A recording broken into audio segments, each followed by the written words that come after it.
Ahojte kamoši! Vitajte v AI News s Mamajou G. Som Mamaj a dnes máme niečo špeciálne. Tento týždeň bol OpenAI na absolútnej jazde. A nie v tom dobrom zmysle slova, ako keď si užívate karusel. Skôr v zmysle, keď vám dieťa vracalo na rollercoastri a vy si hovoríte, no, aspoň sme tam boli. Takže, čo nás dnes čaká? Povieme si o novom ChatGPT prehliadači, ktorý vás sleduje pre vaše dobro. O tom, ako OpenAI zastrašuje neziskovky súdnymi predvolaniami. A o Sora 2, ktorá vzkriesila Martina Luthera Kinga, aby kradol v obchode. Ale nebojte sa, je tu aj kopec úžasných vecí. Ukážeme si super praktický AI nástroj, naučíme sa písať geniálne prompty a ja vám prezradím lifehack, ktorý vám ušetrí hodiny času týždenne. Takže si pohodlne sadnite, možno si dajte kafíčko a poďme na to. OK, začnime tým, čo ma tento týždeň totálne vytočilo. A musím povedať, OpenAI to tento týždeň vyhralo. Predstavte si, že máte tú kamarátku, viete, ktorá vám stále tvrdí, robím to len pre tvoje dobro. Ale potom vás tajne natáča, číta vaše SMS-ky a hovorí všetkým vašim tajomstvám. No, presne to je. OpenAI tento týždeň najprv spustili nový prehliadač ChatGPT Atlas, ktorý sleduje každý váš klik, každú stránku, každé vaše rozhodnutie online, aby vám mohol lepšie pomáhať. Potom začali posielať súdne predvolania neziskovkám, ktoré ich kritizujú. Vrátane organizácií, ktoré nikdy nemali nič spoločné s Elonom Muskom, ale OpenAI tvrdí, že všetci ich kritici sú tajne financovaní Muskom. A čerešničkou na torte? Ich Head of Mission Alignment. Áno, človek, ktorého práca je zabezpečiť, aby OpenAI slúžil ľudstvu, verejne na Twitteri napísal o praktikách vlastnej firmy. This doesn't seem great. No, páni z OpenAI, ak váš vlastný Head of Mission Alignment verejne tvrdí, že vaše správanie nevyzerá dobre, možno, len možno, to naozaj nevyzerá dobre. Ale nebojte sa, dnes si ukážeme aj nástroje od firiem, ktoré ešte stále nie sú úplne psychopatické. OK, teraz niečo super cool. Dnes si ideme zahrať s nástrojom, ktorý ma úplne dostal. Takže, viete, čo ma totálne vytáča? Keď potrebujem spraviť prezentáciu a celé hodiny hľadám správne obrázky, grafy, ikony.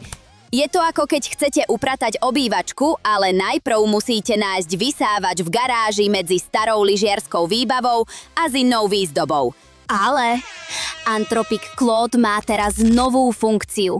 A nie je to o sledovaní každého vášho kroku. Môžete mu povedať, potrebujem prezentáciu o AI pre manažérov.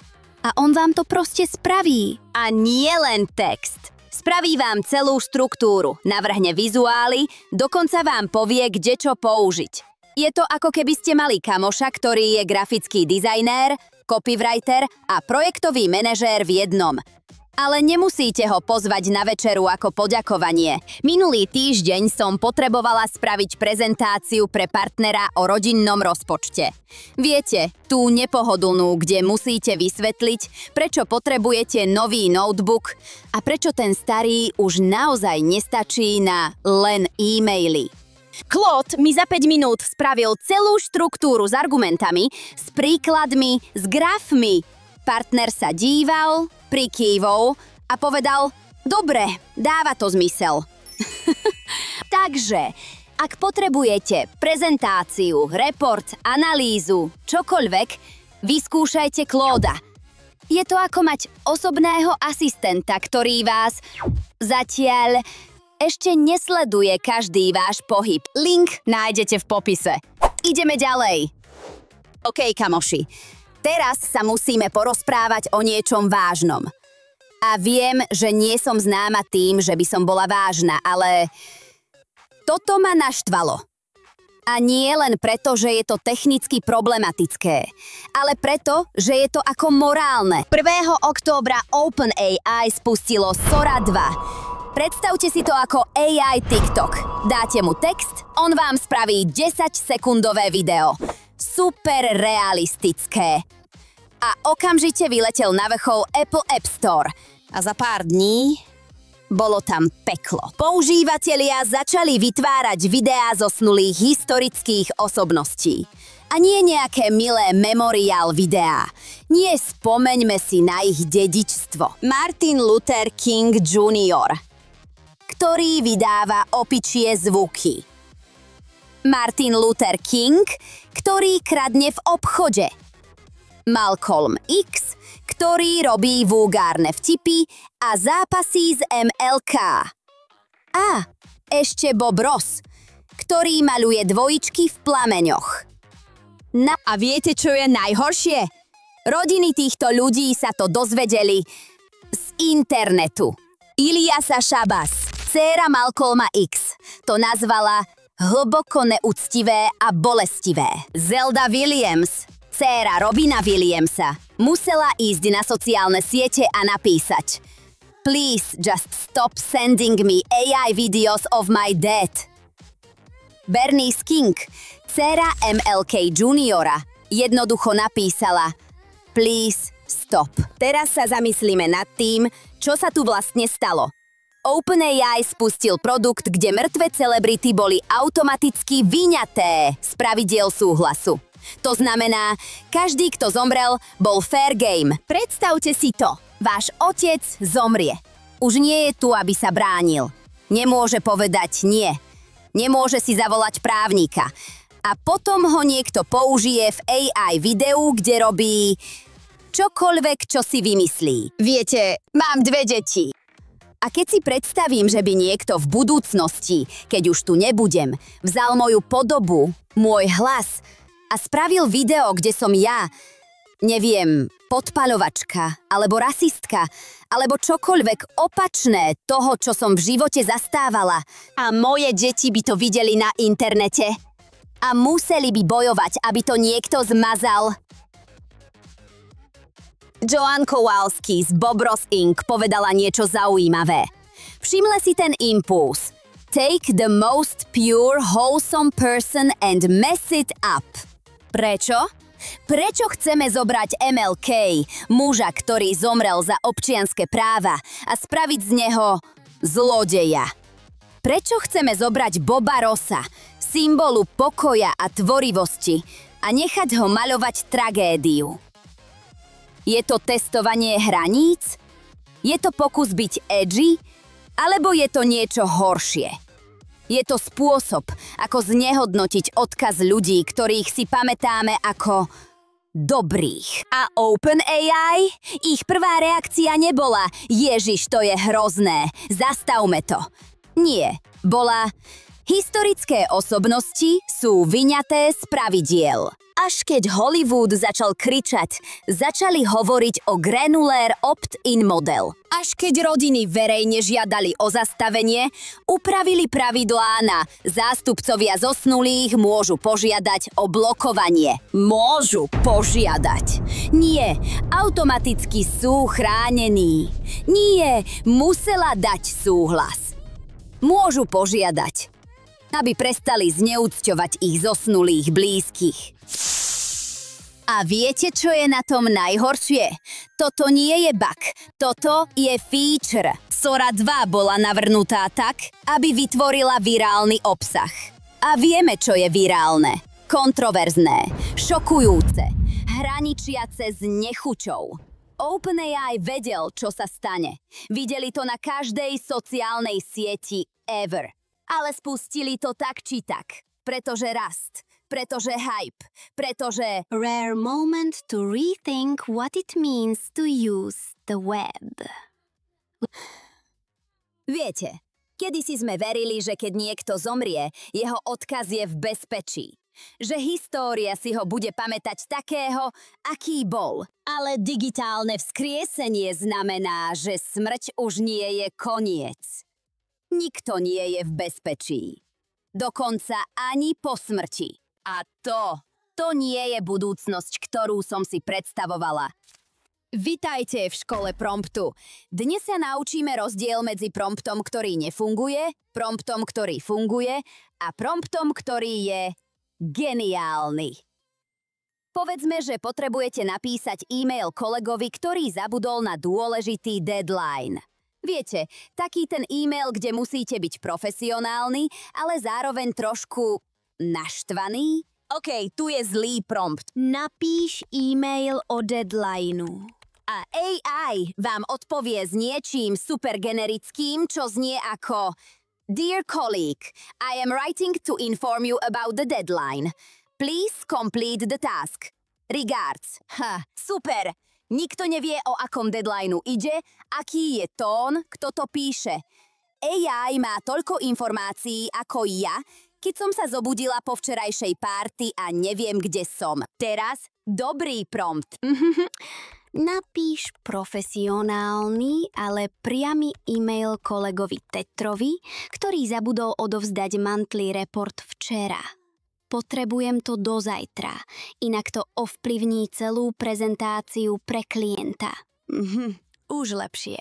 Máme kontext, máme tón, máme dôvod a vie, čo potrebujete. Ale teraz geniálny prompt. Napíš e-mail Petrovi.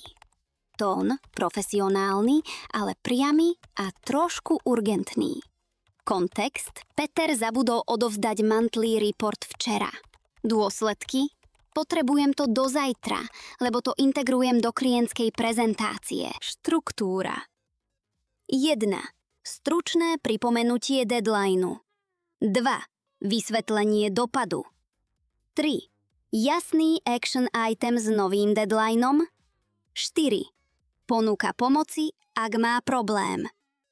Štýl. Zachovaj dobrý working relationship, ale daj jasne najavo, že toto je priority. Vidíte rozdiel?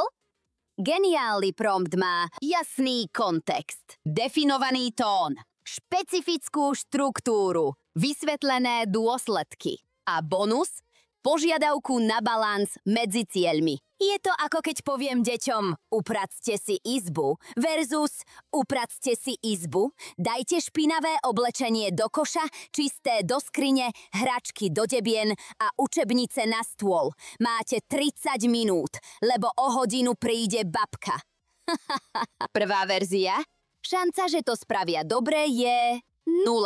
Druhá verzia? Majú presný plán. Takže keď budete najbližšie pracovať s AI, 1. Kontext. Čo potrebujete a prečo? 2. Definujte tón. Formálny, priateľský, urgentný. 3. Požiadajte o štruktúru. Ako to má vyzerať? A bodka nakoniec.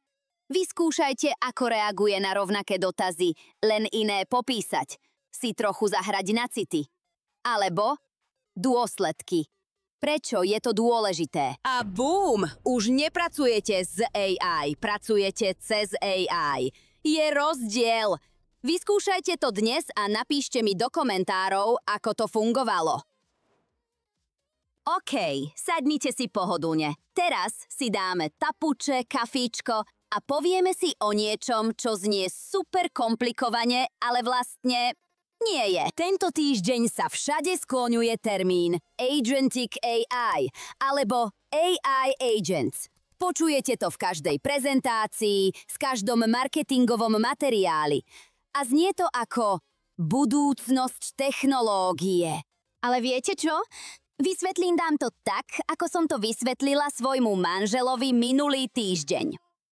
Takže, máme doma robota vysávača. Poznáte to, ten malý disk, čo sa točí po byte a vysáva. Super vec. Normálny robot vysávač je ako normálna AI. Poviete mu, vyčisti obývačku, on ide, vysáva podľa programu, narazí na nohu od stola, otočí sa, pokračuje. Keď je hotový, vráti sa na základňu. Hotovo, pauze.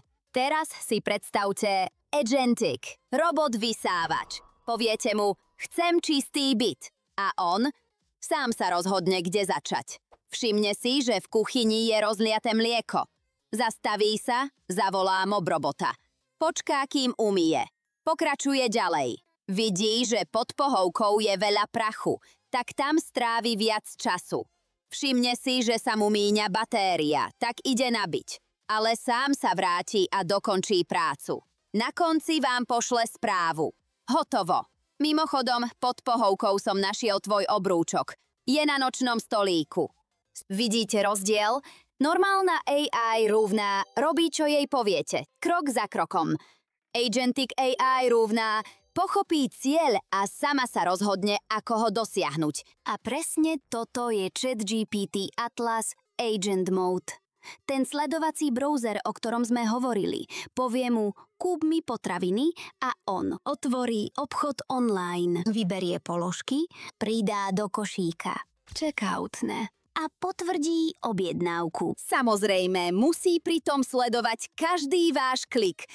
Ale to už je iný príbeh. Ale tá idea, to je Agentic AI. Nedávaš inštrukcie krok za krokom. Dávaš cieľ a ona si sama naplánuje kroky. Relatable Mama Mode, the real insight. A viete, kde je ten háčik? S normálnou AI, ak niečo pokazí, je to vaša chyba. Dali ste zlý príkaz. S Agentic AI, ak niečo pokazí, ona sa sama rozhodla urobiť to zle. A vy ste jej dali prístup k vášmu účtu, k vašej kreditke, k vašim dátam. Je tu ako rozdiel medzi tým, keď syn povie, mami, môžem si vziať koláč? A vy poviete, áno, jeden, versus keď poviete, idem von. V chladničke je jedlo, zaobstaraj sa. V prvom prípade dostane jeden koláč. V druhom prípade môže zjesť všetky koláče a ešte si objedná pizzu. Takže Agentic AI je super cool. Ušetrí vám čas, energie, nervy. Ale musíte jej dať jasné hranice, presne ako deťom. A to je dnes všetko z AI v papučiach. Na budúce si vysvetlíme, čo je to multimodal reasoning. Pomocou príbehu, ako som učila Lionela variť. OK people, teraz najlepšia časť. Lifehack, ktorý môžete použiť dnes. A ušetríte minimálne 2 hodiny týždenne. Som serious. Koľký z vás máte túto situáciu? Šéf, partner alebo klient vám pošle dlhý e-mail. Tip 5000 slov, 47 bodov, žiadna štruktúra, všetko je urgent. A vy sedíte a hľadáte, čo vlastne chce. Ktoré body sa týkajú MA? Čo mám urobiť prvé? Dneska si ukážeme, ako AI spraviť z tohto chaosu poriadok. Krok 1. Otvorte si ChatGPT, Claude alebo čokoľvek, čo používate. Krok 2. Skopírujte e-mail. Celý. Nebojte sa. Krok 3.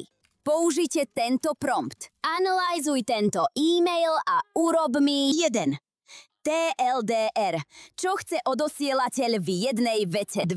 Action items. Čo konkrétne mám urobiť? S deadlinemi. 3. otázky. Na čo presne potrebujem odpovedať? 4. priorita. Zorať to podľa urgentnosti. 5. Risk flex. Upozorní ma na protirečenia alebo nejasnosti. A bum! Za 30 sekúnd máte z e-mailového románu Action plan. Minulý týždeň mi partner poslal e-mail o rodinnom plánovaní. 3000 slov. O letnej dovolenke, škole pre deti, výmene okien, rozpočte na zimu. Ja som to čítala a premýšľala. Počkaj, teraz chce zariadiť dovolenku alebo opravu okien? Alebo oboje? A odkiaľ vezmeme peniaze? Dala som tu Claude. On mi povedal TLDR. Partner navrhuje letnú dovolenku v júli, ale len ak sa odloží výmena okien na jar 2026. Action items. 1. Rozhodnúť sa do piatka. Dovolená áno? Nie. 2. Ak áno, zarezervovať ubytovanie do 15. novembra. 3. Ak nie, kontaktovať firmu na okná do 20.11. Priority vysoká. Rozhodnutie ovplyvňuje oboje. Risk flag. Partner predpokladá, že môžeme použiť úspory. Nebolo špecifikované odkiaľ. Pauz. Ľudia. Za 30 sekúnd som vedela presne, čo mám urobiť, čo treba rozhodnúť a kde môže byť problém. Toto funguje na pracovné e-maily, domáce plány, správy od školy, zmluvy, áno, hoci čo, kde je veľa textu a potrebujete action items. A najlepšie, môžete si to prispôsobiť. Pridajte si, navrhni mi draft odpovede, alebo upozorni ma na emočné tóny v texte. Ja tam mám upozorni ma, ak odosielateľ používa pasív-agresív jazyk. A funguje to. Takže, vyskúšajte to na najbližšom dlhom e-maile. Uvidíte. Za týždeň sa mi ozvite a povedzte: Mamaj, ušetrila si mi život. Pretože ušetrila som. A tým sa dostávame ku koncu dnešnej epizódy AI News s Mamaj Oguru. Takže, čo sme sa dnes naučili? OpenAI má nový browser, ktorý vás sleduje pre vaše dobro. A Google stratil $100 miliárd, keď to oznámili. OpenAI zastrašuje neziskovky súdnymi predvolaniami. Dokonca aj tie, ktoré kritizujú Elona Muska. Sora 2 vzkriesila mŕtve celebrity pre virálny obsah. A rodiny museli bojovať, aby to zastavili. Ale naučili sme sa aj, ako používať AI pre praktickú prácu bez sledovania. Ako písať geniálne prompty. Čo je agentik AI? Popocou robot vysávača. A ako ušetriť 2 hodiny týždenne analyzovaním dlhých e-mailov. Takže, čo môžete urobiť teraz? Za A. Vyskúšajte ten e-mail lifehack dnes. Za B. Keď budete najbližšie používať AI, myslite na štruktúru promptu. A za C. A predtým, než dáte AI prístup k svojim dátam, spýtajte sa, naozaj to potrebuje? Ak sa vám toto páčilo, zdieľajte to. Napíšte komentár.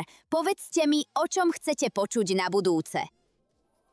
A teraz záverečná myšlienka. Viete, tento týždeň som veľa premýšľala o tom, čo vlastne znamená progres. OpenAI tvrdí, že budujú budúcnosť, že nás posúvajú vpred, že vytvárajú nástroje, ktoré benefit humanity. Ale čo ak progres nie je o tom, koľko nových funkcií pridáme? Čo ak je o tom, koľko ľudskosti uchováme? Pretože môžeme vzkrieť mŕtvych digitálne. Ale mali by sme. Môžeme sledovať každý klik, ale mali by sme. Môžeme automatizovať všetko, ale mali by sme. Moja svokra má 75 rokov. Minulý týždeň som jej ukázala ChatGPT. A viete, čo povedala? To je super, Zlatko. Ale nezabudni, že človek musí niekedy vedieť urobiť veci aj sám. Lebo stroj ti môže pomôcť, ale nemôže za teba žiť. A možno to je tá otázka, ktorú by sme si mali klásť. Nie, môžeme to urobiť, ale mali by sme to urobiť? A ak áno, ako to urobiť tak, aby sme zostali ľuďmi? Ja verím, že dokážeme stavať technológiu, ktorá nás robí lepšími, nie nahraditeľnými. Som Mamaj Oguru a uvidíme sa o týždeň, ak nás do tej doby nevzkriesi nejaká AI bez povolenia. Čau, čau!